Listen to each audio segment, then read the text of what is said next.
What's up, guys? It's time for another edition of Modern Meta Breakdown, and I'm enjoying finding decks that can beat Jace. That seems to be the name of the game right now. I don't know what your meta's like. Mine is super aggressive right now. Nobody's playing Jace.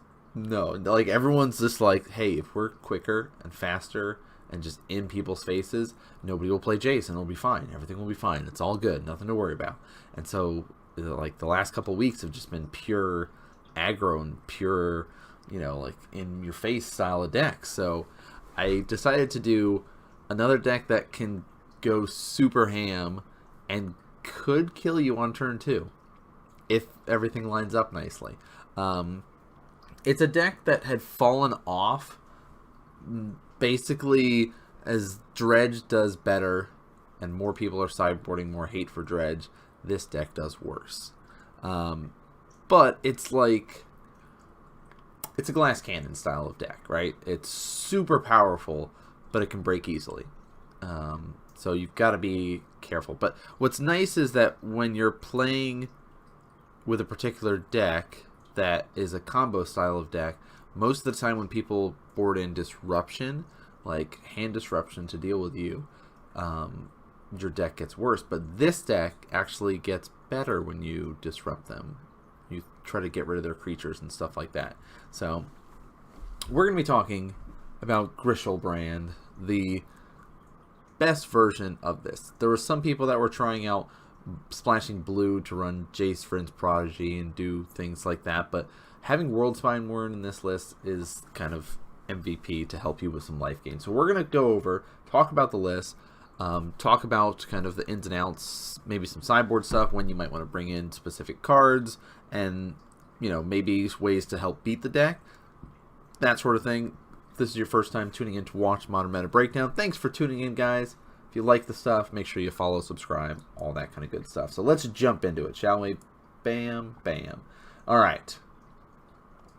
We've got to start with Grizzle Daddy, right? He's the main man of the deck, right? So super expensive. You're not going to be hard casting this guy, especially if you only have 19 lands in the list. You're not hard casting him. So we've got to find other ways to bring him out. But he costs 8 for a 7/7 legendary demon, flying, lifelink, pay 7 life, draw 7 cards.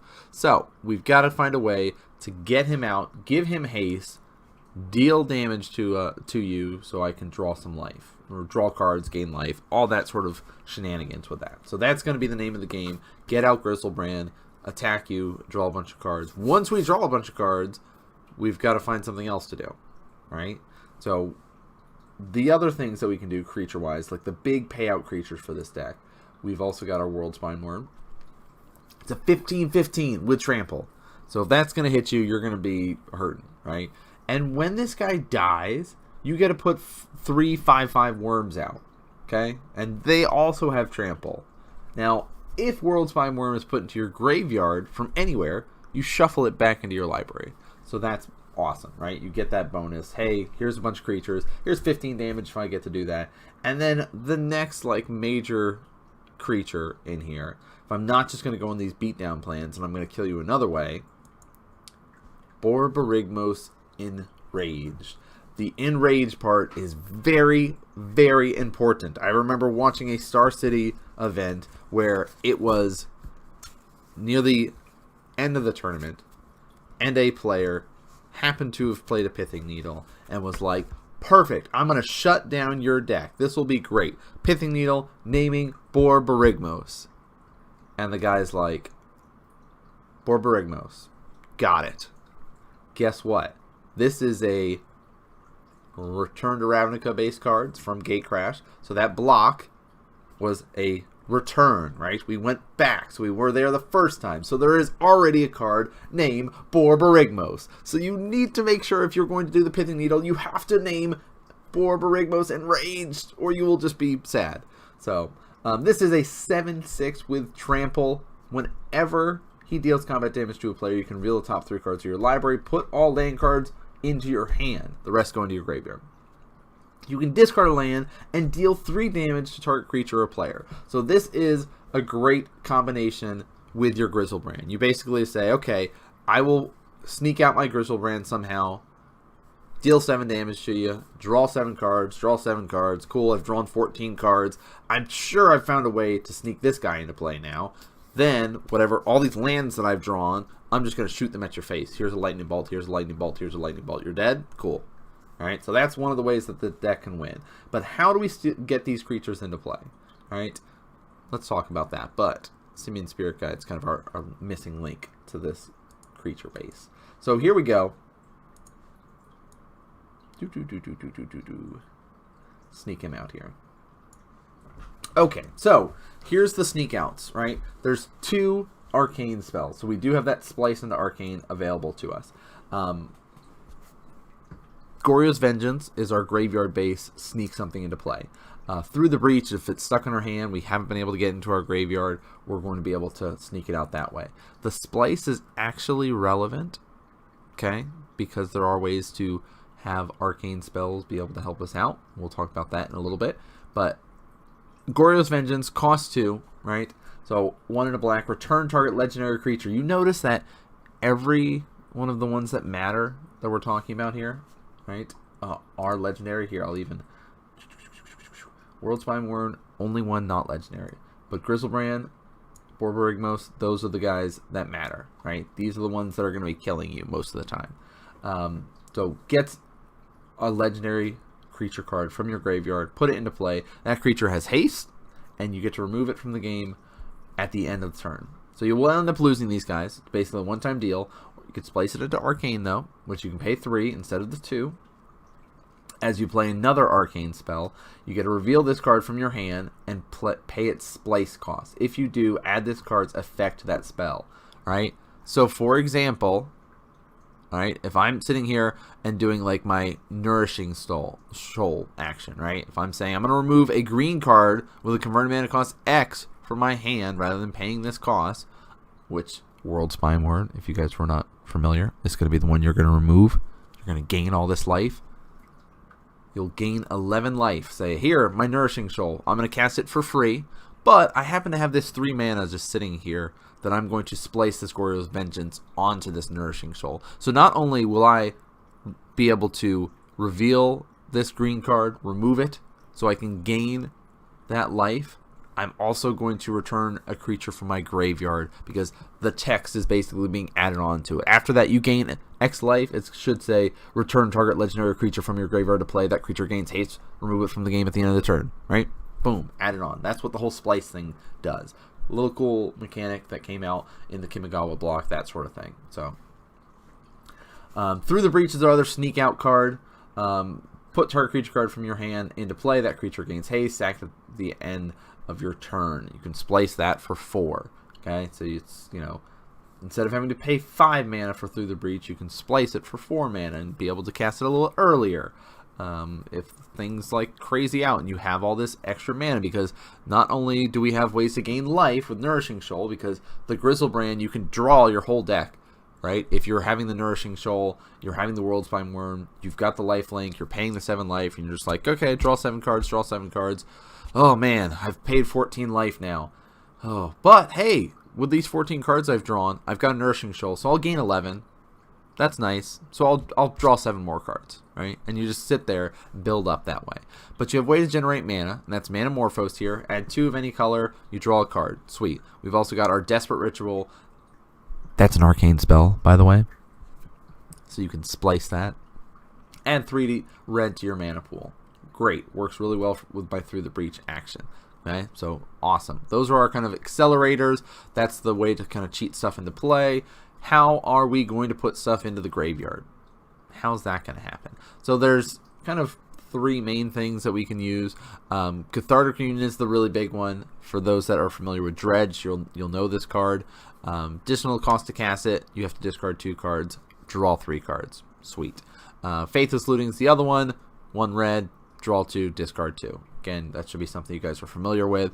We've also got the Lightning Axe in here. So you can discard a card instead of paying the 5 mana. 1 red, discard a card, deal 5 damage to a creature. Sweet. So on turn 1, you could be able to Faithless Looting, put a Grishoalbrand into play. Turn 2, you can cast Goryo's Vengeance and start going off. Right? You have 4 Simians in the deck. So you could be able to go off and be like, all right, I'm going to use these Simian Spirit Guides, do these desperate rituals, and splice this second desperate ritual, and like you can do crazy stuff with it, right? You can start doing all kinds of crazy shenanigans.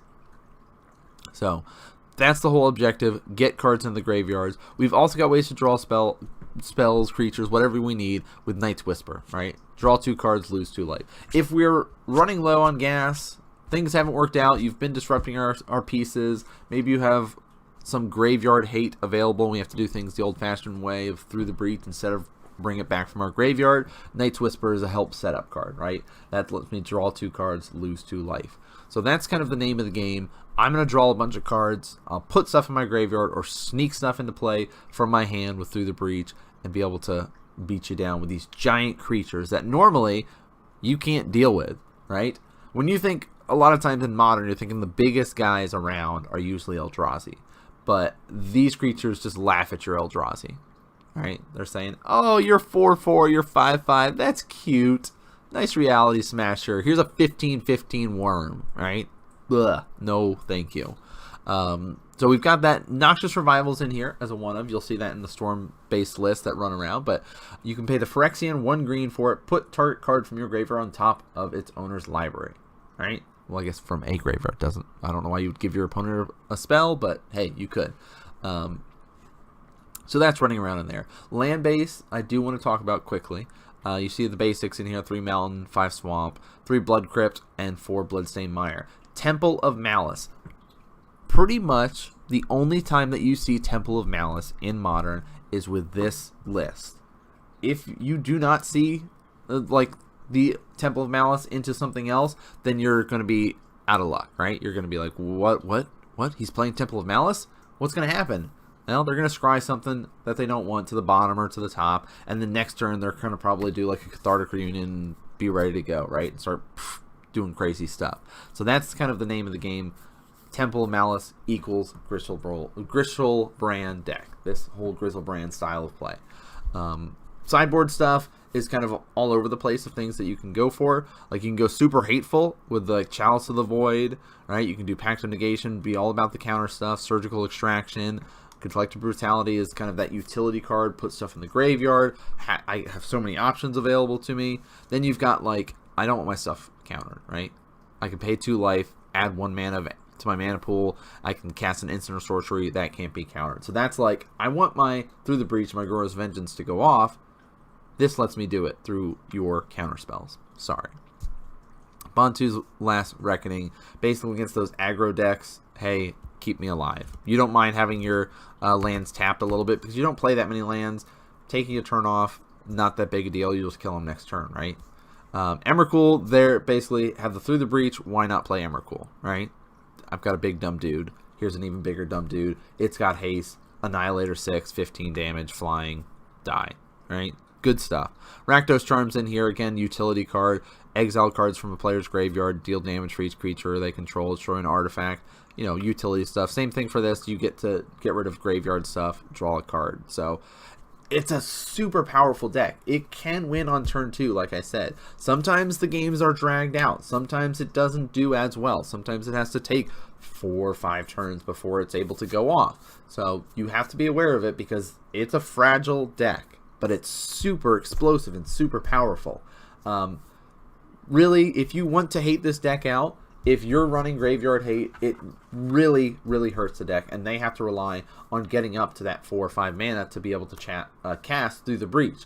You know, if you're able to disrupt them, disrupt their Desperate Rituals, things like that, you can mess with their Through the Breach. So you can be able to attack it that way. If you have exile-based effects like Path to Exile, things like that, works wonders.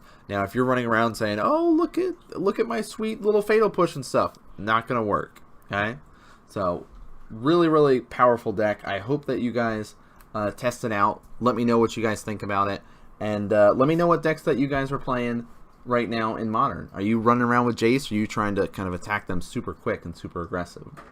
But that's gonna do it for this episode, guys. Thanks so much for tuning in and watching, and I'll see you guys next game.